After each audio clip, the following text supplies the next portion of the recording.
concussions.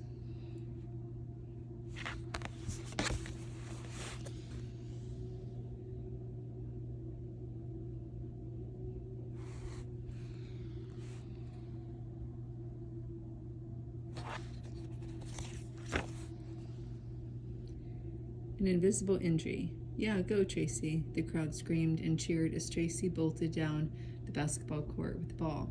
She nimbly dodged the opposing team's players until smack. Tracy collided with another player and violently knocked her head. She shook off and continued to play, but the next day, Tracy felt nauseous and dizzy. Her vision blurred, and she had trouble focusing with another big game coming up. Though Tracy decided not to tell anyone how she was feeling. She fought her way through the game, but shortly afterward, Tracy passed out. Something was definitely wrong. At the hospital, Tracy nervously waited for the doctor to explain what was happening to her. Finally, the news came. Tracy had a concussion from hitting her head during the game. Tracy's story isn't unique. Concussions are actually a serious and common problem for teens, according to a recent study. 1 out of 5 teenagers has been diagnosed with a concussion. It's not unusual for an active teen to get knocked around playing sports or falling off a skateboard or a bike. It's no surprise that kids hurt their heads, but concussions are more than just a knock to the head, and even though the damage can't be seen, these invisible injuries are no joke. In basketball, players often collide with each other as they scramble to continue to control the ball.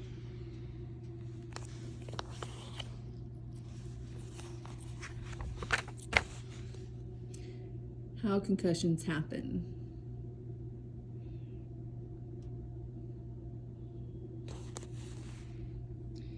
Brain pain from inside out. We can't see a concussion like we can see a broken bone, but that doesn't mean it shouldn't be taken seriously. A concussion can be pretty severe brain injury. A strong, hard blow to the head during a game from falling can be all it takes. The brain gets knocked around the right way, and an injury may not be obvious because the real damage happens inside the skull. When Tracy hit her head, her brain bounced back and forth like a pinball inside a machine. As it did, it banged against the inside of her skull. The impact was hard enough to bruise her brain in 2 places after it struck one side and then rebounded to hit the other.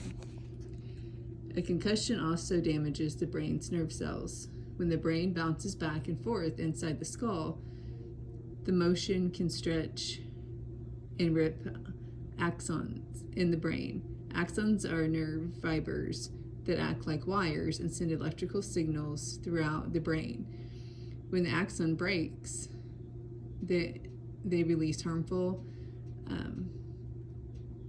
toxins that can damage healthy nerves in the brain. It's damage to healthy nerves that cause headache, dizziness, fatigue, and blurry vision. And these symptoms are all sure signs that an injury is more than just a painful bump or a head on the head. It's a concussion. Amazing brains. The human brain does amazing things. It's made of billions of nerve cells that control nearly everything we do, from thinking and sensing to controlling movement and all body functions. In fact, the brain is so important to the human body that it uses a full 20%, 1/5 of all the blood and oxygen. The brain is like a finely tuned instrument, and it's quite delicate.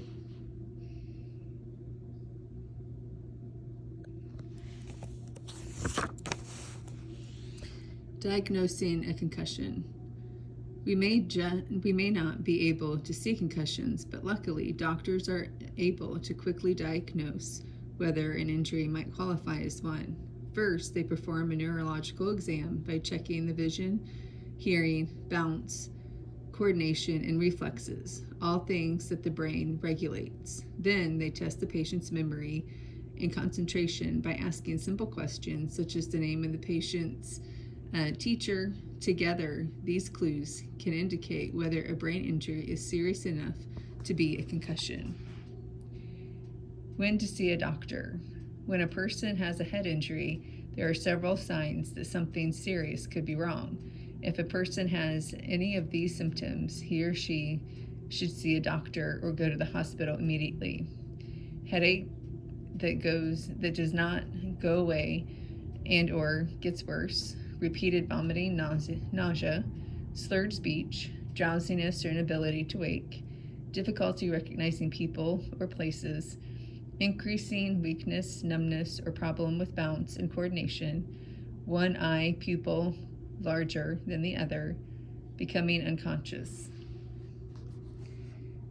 In some cases, doctors may perform brain imaging tests to determine the extent of a person's injury. Computed tomography, CT scans, and magnetic resonance imaging, MRI, tests are two ways to see inside the brain, making an invisible injury visible. From the scans, doctors can see if there are any brain swelling or bleeding and identify changes in the brain. But putting together what they learn from scans and neurological exams, doctors can determine whether a bump on the head is just that or if it's actually a much more serious bruise to the brain.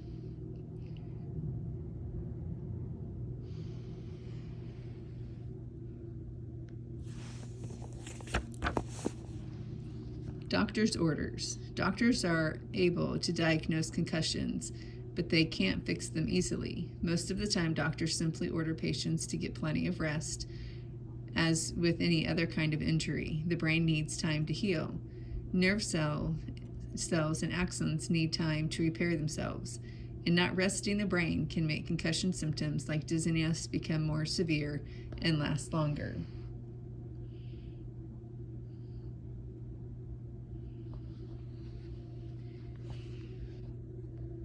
Since we use our brains to do well, everything in life, then how is it possible to rest one's brain? Going easy on the brain means a patient must limit their time doing activities that require concentration, like reading, writing. For Tracy, even watching TV was too much. It made her feel sick. My mom also had to help me walk, she remembers, because my vision was blurry. I felt so dizzy all of the time. While patients rest their brains, they also need to rest their bodies. They must avoid strenuous activities like carrying heavy items and trying to limit movements that can cause the brain to bump around. After this much-needed rest, most people with a concussion can slowly return to normal activities. At school, kids with concussions may need to take frequent rest breaks or spend more time completing tests and schoolwork until the brain fully heals. Everyone's recovery is different, but most people will recover in a few weeks or at most a month or two. Lasting effects. Most people like Tracy recover from concussions in a few weeks, but others aren't so lucky. While playing basketball, high school student Kylie Bliss suffered 2 concussions within 2 months. Afterward, the dizziness and cloudy thinking just wouldn't go away. Once an honor student, Kylie could barely keep up with her schoolwork anymore. Just hanging out with her friends was difficult because the noise and lights often made her feel sick. Sometimes the brain just isn't able to fully heal itself, causing sufferers like Kylie to experience a more long-term effect from their concussions. Severely injured brain cells can permanently lose their ability to send signals and function properly. And people who experience multiple concussions before their brains fully heal are more likely to have permanent long-term damage. After months of discomfort, doctors finally diagnosed Kylie with post-concussion syndrome, PCS. PCS is a condition in which concussion symptoms last 3 months or longer. According to research, approximately 10% of high school athletes with a concussion will develop PCS. Usually it happens when injured athletes return to playing too soon after an injury. While recovering from PCS is a long process, it it can get better over time. In the interim, as Kylie learned, PCS can be pretty disruptive to a person's life. 2 years after her first concussion, she was still struggling with PCS regularly. More than half a decade after her injuries, Kylie was still coping with headaches, dizziness, memory problems, and sensitivity to light. For an invisible injury, a concussion can really leave its mark. Active concussion treatments. For some patients, especially those with PCS, rest isn't enough to recover from a concussion. For these people, active treatments may be necessary to reduce the concussion's effect. Active treatments include vision therapy, balance therapy, physical therapy, and behavioral therapy. Because every concussion is different, something that helps one person may not work for another. Many patients will try several different treatments before they find one that works best for them.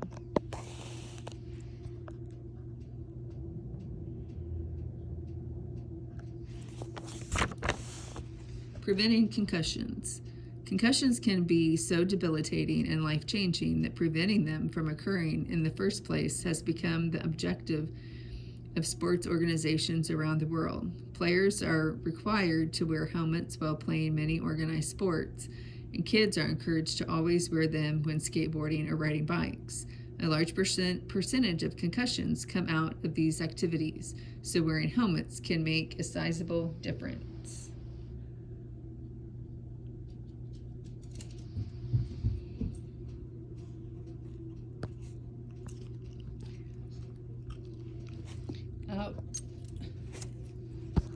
One of the worst culprits when it comes to causing concussions is the sport of American football, in which tackles and other plays can get pretty rough.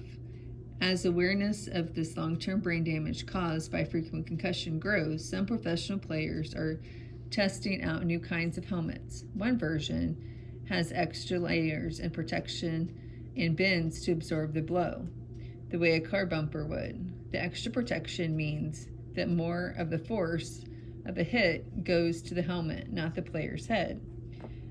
Other new helmet types use technology to take safety up a notch. At one university, the football team helmets can keep track of hits the players take. The helmets have sensors and record data about force, location, and direction of the hit. The data then sent to a handheld device used by the coaches who can look for potential concussions in real time. It's like having a computer crossed with a doctor right inside the helmet. Catching on to concussions. Because they're invisible injuries, understanding the true dangers of concussions has been slow in coming. But as doctors and scientists run more studies, the attitudes of everyone involved in organized sports, coaches, athletes, and parents are changing. In the past, athletes like Tracy, who got hit in the head, tended to shake it off and jump right back into the game. Now more athletes sit out of the game if they received any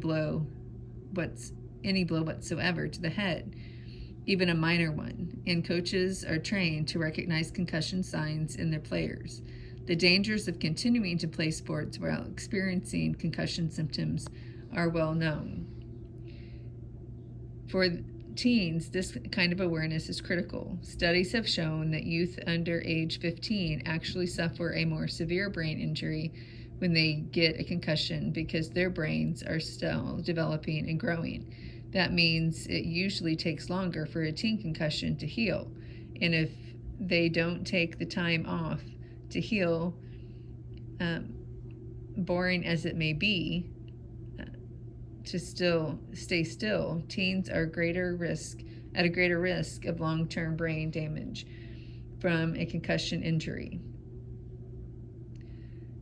According to one of the studies of high school sports injuries, female soccer players were more likely to sustain concussions than male football players, and the concussions rate more than doubled for both groups in nearly 10 years.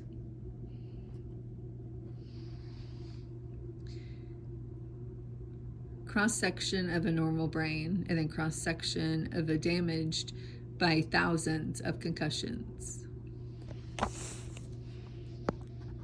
The concussion case that started it all. Mike Webster was a powerhouse on the football field. He was such a tough player that he earned the nickname Iron Mike.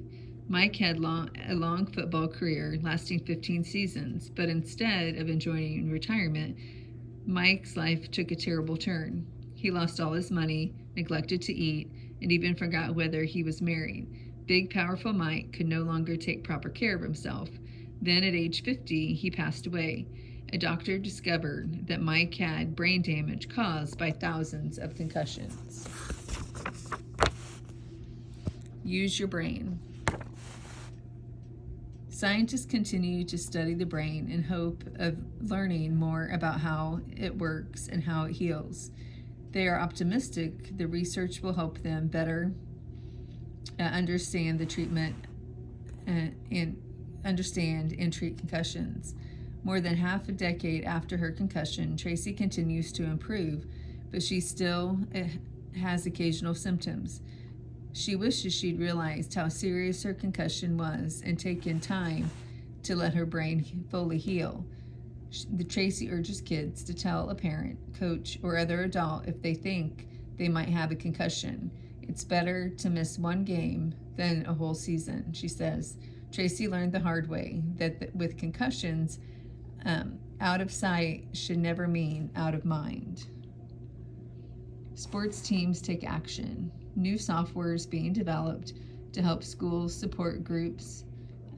Sports groups take better care of young athletes. Before a sports season begins, players take a computer quiz to measure their brain function, such as memory and cognition. If a player is injured, a repeat quiz will reveal if the brain functions are impaired, and treatment can begin right away. Then over time, the player can take more quizzes to measure how well his or her brain is healing. Concussions and depression. Research shows that having a concussion might increase a teen's risk of developing depression. In one study, researchers found that teens who had at least one concussion were 3 times more likely to develop depression than teens who had never suffered such an injury. The researchers caution that their study does not prove what exactly causes increased risk of depression for teens with a history of concussions. More research is needed to better understand how this brain injury affects the brain's structure and function and how these changes might increase the risk of depression.